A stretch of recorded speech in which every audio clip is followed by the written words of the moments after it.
ஆசிரியர் வணக்கம். இப்போ நம்ம பார்க்க இருக்க தலைப்பு முகலாயர் ஆட்சி முறை மற்றும் சமூக பொருளாதார நிலை.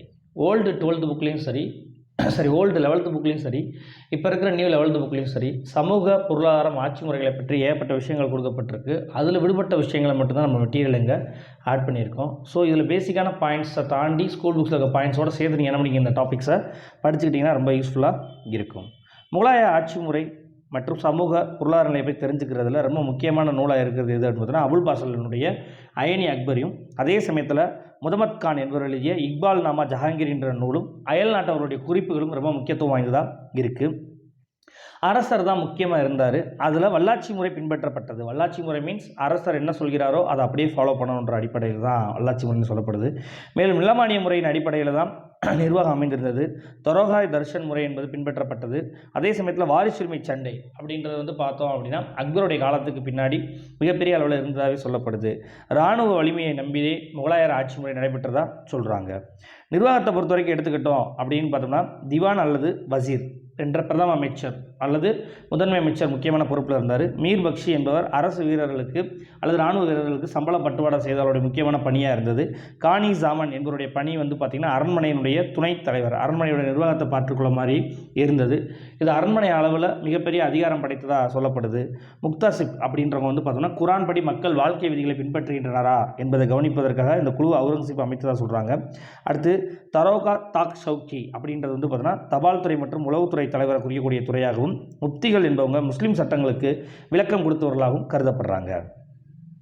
அரசருக்கு அடுத்த நிலையில் பார்த்தோம் அப்படின்னா உயர்குடியினர் இருந்தாங்க. இந்த உயர்குடியினர்ன்றவங்க துருக்கியர்களாக, பாரசீகர்களாக, ஆப்கானியர்களாக பல இதில் இருந்தாங்க. பட் பெரும்பாலும் துருக்கியர்களும் பாரசீகர்கள் தான் முதன்மை இடம் கொடுக்கப்பட்டது. இவங்களுடைய வாழ்வியல் முறைன்றது பார்த்தோன்னா பெரும்பாலும் ஒழுக்கமின்றி தான் காணப்பட்டது. அதிகமான ஆசை நாயகிகள், அந்த புறத்தில் ஆயிரக்கணக்கான பெண்கள், குடி கூத்து அப்படின்றது அவங்களுடைய வாழ்க்கை முறை இருந்தது. செல்வங்கள் அனைத்துமே ஏகபோகமாக செலவிட்டு இந்த காலகட்டங்கள் வாழ்ந்து வந்ததாக சொல்கிறாங்க. புக்ரா, சாமர்கண்டு பாரசீகத்துக்கு என்னுடைய நகரக பகுதிகளில் இருந்து வெளிப்பகுதியிலிருந்து பழங்கள் போன்றவற்றை இறக்குமதி செய்யப்பட்டு சாப்பிட்டது. அதாவது அவங்களுடைய வாழ்வியல் முறையை பொறுத்த வரைக்கும் பார்த்தோம்னா பெரும்பாலும் அயல்நாடுகளிலிருந்து சாப்பாட்டுக்கு பழம் இது போன்ற உணவுகள்லாம் இறக்குமதி செய்து ஒரு ரொம்ப சௌகரியமான வாழ்க்கையிலும் ரொம்ப ஹைஃபையான வாழ்க்கை வாழ்ந்ததாகவும் தெரிகிறது. ஆனால் நடுத்தர மக்கள், கடைநிலை மக்களினுடைய வாழ்க்கை முறை அப்படின்றது பார்த்தோம்னா இடைநிலை கிடையாது. கடைநிலை மக்களினுடைய வாழ்வியல் முறை அப்படின்னு பார்த்தோம்னா திருப்திகரமாக இல்லை.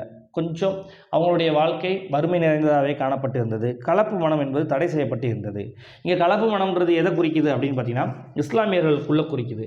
பாரசீகர்களை திருமணம் பண்ணிட்டாங்க, ஆப்கானியர்களை திருமணம் பண்ணிட்டாங்க, துருக்கியர்கள் மட்டுமே பெரும்பாலும் திருமணம் பண்ணிக்கிட்டு தான் சொல்லப்படுகிறது. அடுத்து பொருளாதார நிலை அப்படின்னு பார்க்கும்போது பார்த்தோன்னா பொதுவாக விலைவாசி குறைவாகவே காணப்பட்டதாக சொல்லப்படுகிறது. ஏன்னா உற்பத்தி அதிகமாக இருந்ததுனால விலைவாசி குறைவாக இருந்தது. அதனால தான் ஐரோப்பியர்கள் பெரும்பாலும் முகலாயர்களுடைய ஆட்சி காலகட்டங்களில் இந்தியாவுக்கு வந்தாங்க. உலகின் மிகப்பெரிய ஏற்றுமதி செய்யும் நாடாக அந்த காலகட்டங்களில் இந்தியாவும் சீனாவும் விளங்கியது குறிப்பிடத்தக்கது. நெடுஞ்சாலைகள் போக்குவரத்திற்காக நன்கு பராமரிக்கப்பட்டதாக சொல்கிறாங்க. தங்கம், வெள்ளி, செப்பு நாணயங்களை புழக்கத்தில் வைத்திருந்ததாக சொல்கிறாங்க. தங்க நாணயம் பெரும்பாலும் முகர் என்ற பெயரில் அழைக்கப்பட்டது. சொல்கிறாங்க.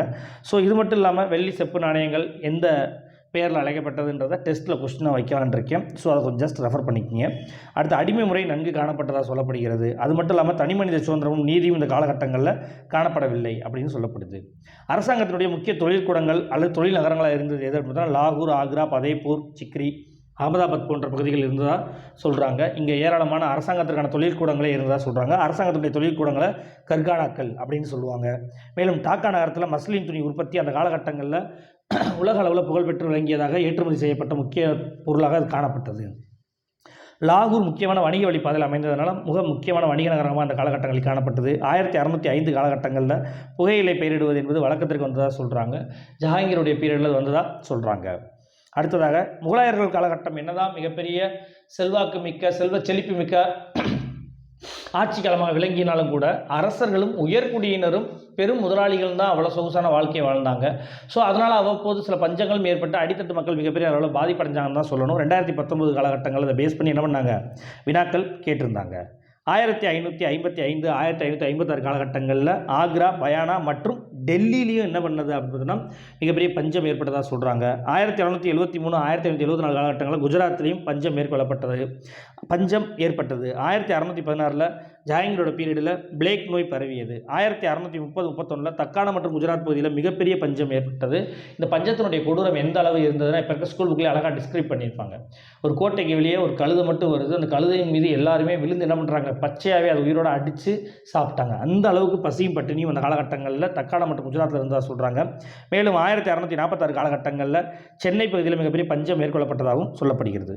ஸோ இவ்வாறு முகலாயர் காலகட்டங்களில் பஞ்சம் பட்டினி போன்றது இருந்தபோது அக்பர் தான் முத பஞ்ச நிவாரண பணியை முத கையாண்ட முகலாய மன்னராக பார்க்கப்படுறாரு.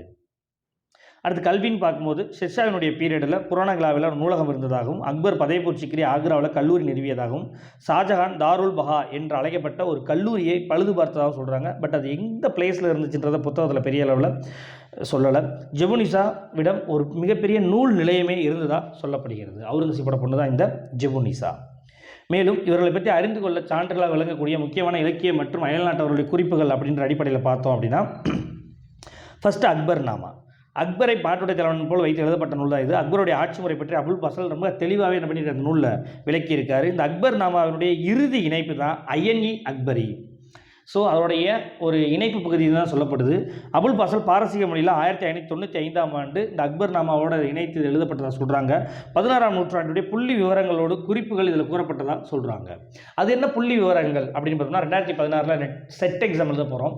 அந்த எக்ஸாமில் ஒரு கொஸ்டின் கேட்டிருந்தாங்க. என்ன கேட்டிருந்தாங்க அப்படின்னு பார்த்தோம்னா, ஒரு ஆட்டு இறைச்சியின் விலை, ஒரு முட்டையின் விலை, ஒரு துணியின் விலை, இப்படி ஒவ்வொரு பொருட்களுடைய கொடுத்து அந்த முகலாயர் காலகட்டங்களில் இருந்த விலைவாசியினுடைய பட்டியலை கொடுத்துட்டு இதையெல்லாம் குறிப்பிடும் நூல் எது அப்படின்ற அடிப்படையில் வினா கேட்கப்பட்டிருந்தது.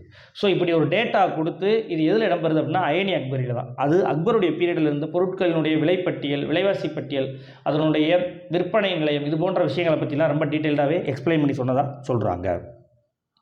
அடுத்து பார்த்தோம் அப்படின்னா தபகத்-இ அக்பரி. நிசாமுதீன் என்பவரால் அக்பரின் வரலாற்றை இந்த நூலில் அவங்க எழுதியிருக்காங்க. இது நடுநிலைமையோடு எழுதப்பட்ட ஒரு முக்கியமான நூலாக பார்க்கப்படுது. அடுத்து ஹுமாயூன் நாமா குல்புதன் பேகத்தால் எழுதப்பட்டது. அக்பருடைய ஆரம்பகால வாழ்க்கை பற்றிய குறிப்புகளும் இந்த நூலில் நமக்கு கிடைக்கிறதா சொல்கிறாங்க. அக்பரினுடைய வேண்டுகோள்களின் அடிப்படையில் குல்புதான் பேகம் இந்த நூலை எழுதுனதா சொல்கிறாங்க. அடுத்து தாரிக்-இ ஷெர்ஷாஹி. அப்பாஸ்கான் என்ற ஆப்கானிய பிரபுவால் இது ஷெர்ஷாவை பற்றி எழுதப்பட்ட நூலாக பார்க்கப்படுகிறது.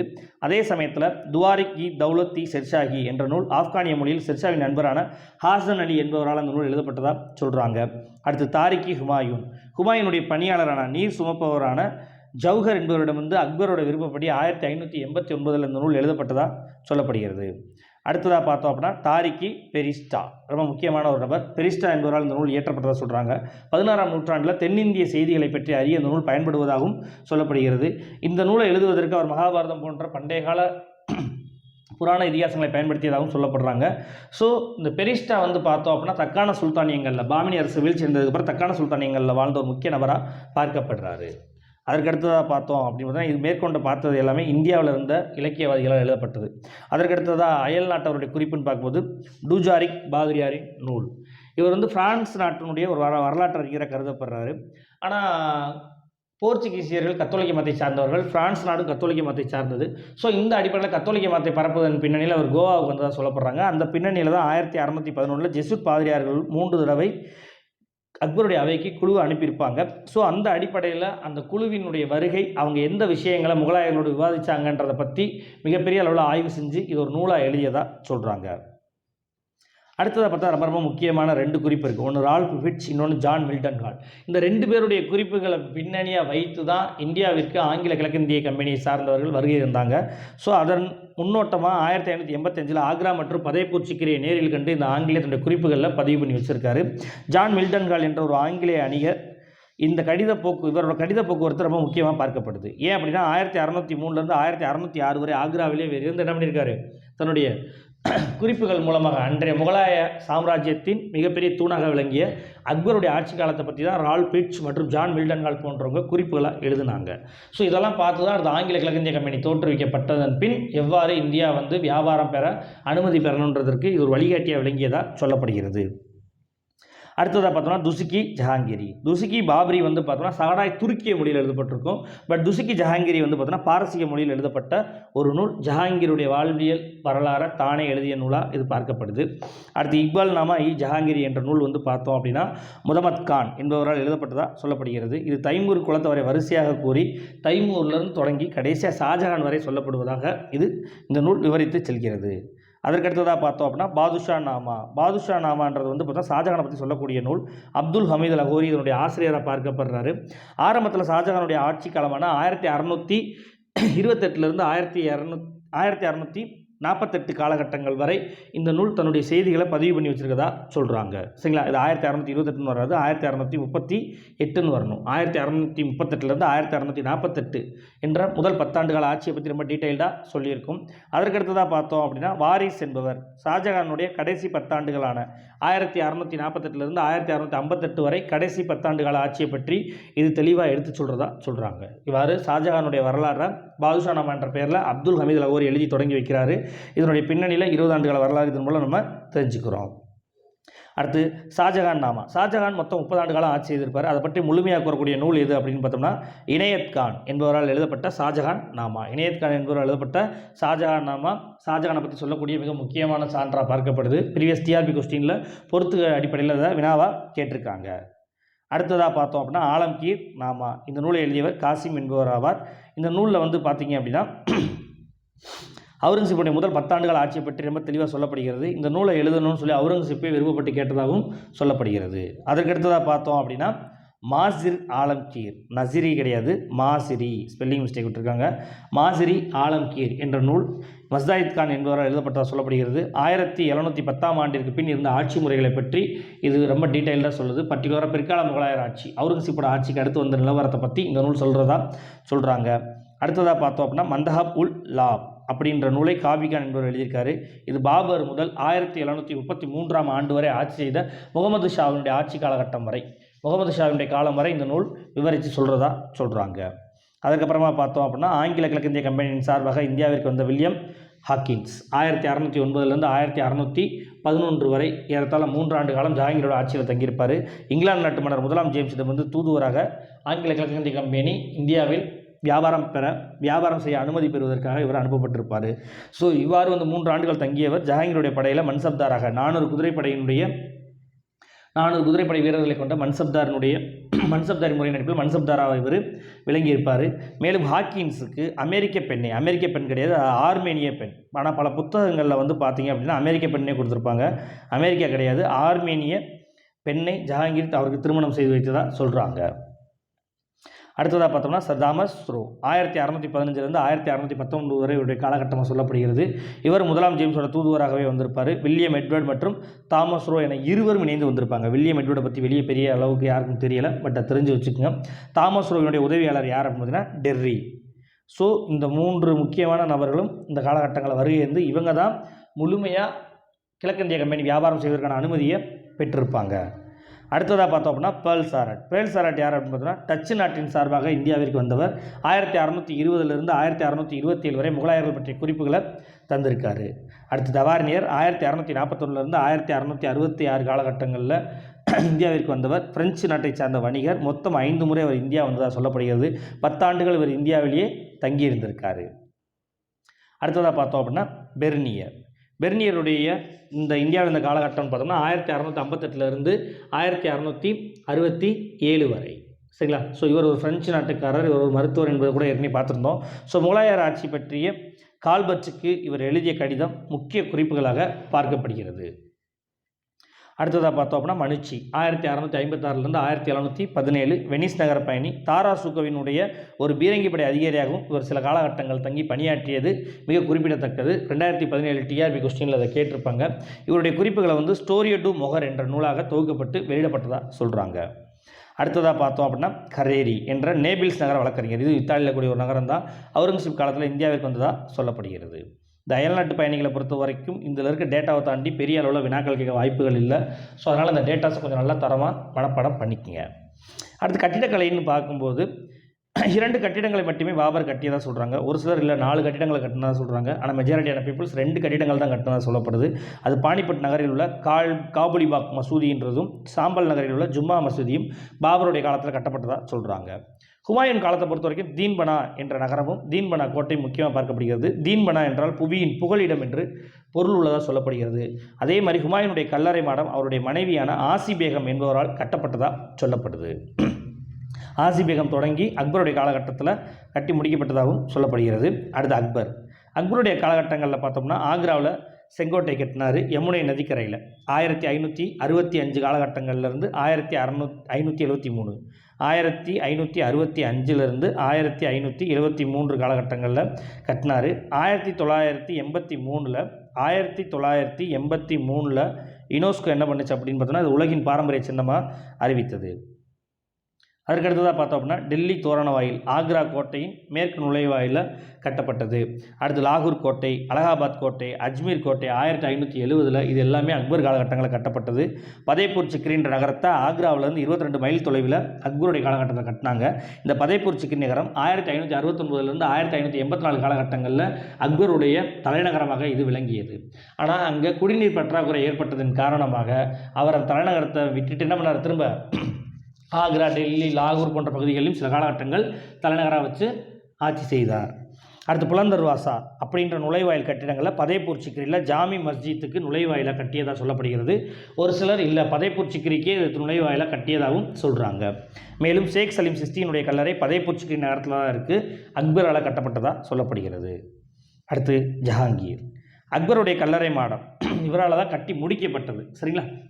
அடுத்து இவருடைய காலகட்டங்களில் தான் பார்த்தோம் அப்படின்னா மிர்சா கேஸ்பக் என்று சொல்லப்படக்கூடிய நூர்ஜஹானின் தந்தையான இதிமத்துல்லாவுடைய கல்லறை ஆக்ராவில் கட்டி முடிக்கப்பட்டது.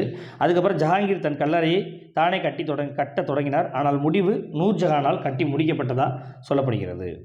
ஷாஜஹானை பொறுத்த வரைக்கும் கட்டிடக்கலையினுடைய வல்லுநராக பார்க்கப்படுறாரு. டெல்லி செங்கோட்டை மற்றும் லால் கிலான்றது வந்து பார்த்திங்க அப்படின்னா சிவப்பு கோட்டைன்னு அர்த்தம். கிலானா கோட்டை, லால்னா சிவப்புன்னு இங்கே சொல்லப்படுது. ஸோ செங்கோட்டை, டெல்லி செங்கோட்டை இவரால் கட்டப்பட்டதாக சொல்கிறாங்க. அதுக்கப்புறம் 1638 ஷாஜஹான் தன் தலைநகரை டெல்லிக்கு மாற்றுறாரு. ஆக்ராவிலேருந்து டெல்லிக்கு மாற்றி நிர்வாகம் செய்ய ஆரம்பிக்கிறாரு. அடுத்து டெல்லியில் இருக்கக்கூடிய ஜும்மா மசூதி இந்தியாவிலே மிகப்பெரிய மசூதியாக தான் பார்க்கப்படுகிறது. ஜாமி மசூதி அல்லது ஜும்மா மசூதின்னு சொல்லுவாங்க. அடுத்து ஆக்ராவில் உள்ள மோதி மசூதி தன் மகள் ஜெகனரா பேகம் நினைவாக 1654 காலகட்டங்களில் இந்த மசூதியை கட்டியதாக சொல்கிறாங்க. அடுத்து தாஜ்மஹால் நம்ம எல்லாருக்கும் தெரியும், ஃபெமிலியராக ஸ்கூல் புக்ஸ்லேயே டீட்டெயில்டாக கொடுக்கப்பட்டிருக்கு. அது மட்டும் இல்லாமல் பார்த்தோம் அப்படின்னா இப்போ இருக்கிற ஷாஜஹானுடைய டாபிக்ஸ்லையும் பார்த்துருப்போம். இந்த தாஜ்மஹாலை கட்டுவதற்கு ஹுமாயூனுடைய கல்லறை மற்றும் மாண்டுவில் உள்ள ஹனேகான் என்ற முகலாய படை தளபதியினுடைய கல்லறையையும் முன்மாதிரியாக கொண்டு தாஜ்மஹாலை வடிவமைத்ததாக சொல்கிறாங்க. ஸோ ஹுமாயூனுடைய கல்லறை மற்றும் மாண்டுவில் உள்ள ஹனேகான் என்ற கல்லறை என்ற முகலாய படைத்தளபதியினுடைய கல்லறையை முன்மாதிரியாக வைத்து கட்டப்பட்டதாக சொல்லப்படுகிறது. அடுத்து அவுரங்கசீப் 1674 லாகூரில் பாத்ஷாஹி மசூதி என்ற ஒரு கட்டிடத்தையும் அதுக்கப்புறம் தன் மனைவி ரபியாத் துரானி நினைவாக அவுரங்காபாத்தில் ஒரு கல்லறை அமைத்தார். இதை 2ஆம் தாஜ்மஹால் என அழைப்பார். பிக்சரில் இருக்கிறது அந்த தான். இப்போ இருக்க ஸ்கூல் புக்கில் கூட அதை பற்றி டீட்டெயில் கொடுத்துருக்காங்க. அடுத்ததாக பார்த்தோம் அப்படின்னா ஓவிய கலை. ஹுமாயூன் பாரசீகத்திலிருந்து மீர் சையத் அலி, குவாஜா அப்துல் சமத் என்ற 2 ஓவியர்களை அழைத்து வந்தார். Previous TRP question. பட் வந்த கொஞ்ச நாள்லேயே ஹுமாயூன் இறந்ததுனால அக்பர் காலகட்டங்களில் தான் இந்த ஓவியர்கள் மிக புகழ்பெற்று விளங்கினாங்க. அந்த அடிப்படையில் அக்பருடைய காலகட்டத்தில் ஓவியத்திற்கான தனித்துறை உருவாக்கப்பட்டது. அந்த ஓவியத்துறையினுடைய தலைவராக குவாஜா அப்துல் சமத் என்பவர் தலைமையில் இயங்கப்பட்டதாகவும் சொல்லப்படுகிறது. அக்பருடைய அவையில் மட்டும் மொத்தம் 17 ஓவியர்கள் இருந்ததாக சொல்கிறாங்க. இதில் 13 ஓவியர்கள் இந்தியர்களாக இருந்திருக்காங்க. இது ரொம்ப குறிப்பிடத்தக்க வேண்டிய ஒரு விஷயம். அடுத்து உமர் ஷேக் என்பவர் வரைந்த அக்பரினுடைய ஓவியம் புகழ்மிக்கதாக சொல்லப்படுது. இப்போ இருக்க ஸ்கூல் புக்ஸில் இருக்கிறதெல்லாம் பார்த்தோம்னா கையில் ஒரு புறா வச்சிருக்க மாதிரி இருக்கும். ஸோ அந்த ஓவியம் உமர் ஷேக் வரைந்ததாகவே நம்பப்படுகிறது. அடுத்து ஜஹாங்கீர் காலத்தில் தான் ஓவியக்கலை உச்சத்தை எட்டியதாக சொல்கிறாங்க. இவருடைய காலகட்டத்தில் புகழ்பெற்ற விளங்கிய ஓவியர்கள் முகமது நாதிர், உஸ்தாத் மன்சூர் போன்றவர் விளங்கியதாக சொல்லப்படுகிறது. ஷாஜஹான் காலத்தில் புகழ்பெற்ற ஓவியர்களாக விளங்கியவர் மீர் ஹசன், அனுப சித்ரா, சிந்தாமணி போன்றவர்கள் முக்கியமான ஓவியர்களாக விளங்கியதாக சொல்லப்படுகிறது. அடுத்ததாக பார்த்தோம் அப்படின்னா இசைக்கலை. பாபரோட குறிப்புகளில் இசை கருவிகளை பற்றிய செய்திகள் இடம்பெற்றிருக்கு. இதில் பாபர் நாமாவில் யாழ், பீனே, இந்த 2 கருவிகளை பற்றி ரொம்ப டீட்டெயில்டாக எழுதியிருக்காரு. அடுத்து ஹுமாயூன் திங்கள் மற்றும் புதன்கிழமைகளில் தன்னுடைய அவையில் இசை கேட்பதை வழக்கமாக கொண்டிருந்ததாக சொல்லப்படுகிறது. அக்பர் தாமே நகரா என்னும் கொட்டு வாத்தியம் வாசிப்பதில் வல்லவராக விளங்கியதாகவும் சொல்லப்படுகிறது. ஜஹாங்கீர் ஷாஜகானும் இசையில் ஆர்வம் செலுத்தியதாக சொல்லப்படுகிறது. நம்ம ஏற்கனவே பார்த்துருக்கோம், ஷாஜகான் சில நேரங்களில் தன்னுடைய அவையில் பாட்டு கூட பாடியதாக சொல்கிறோம்.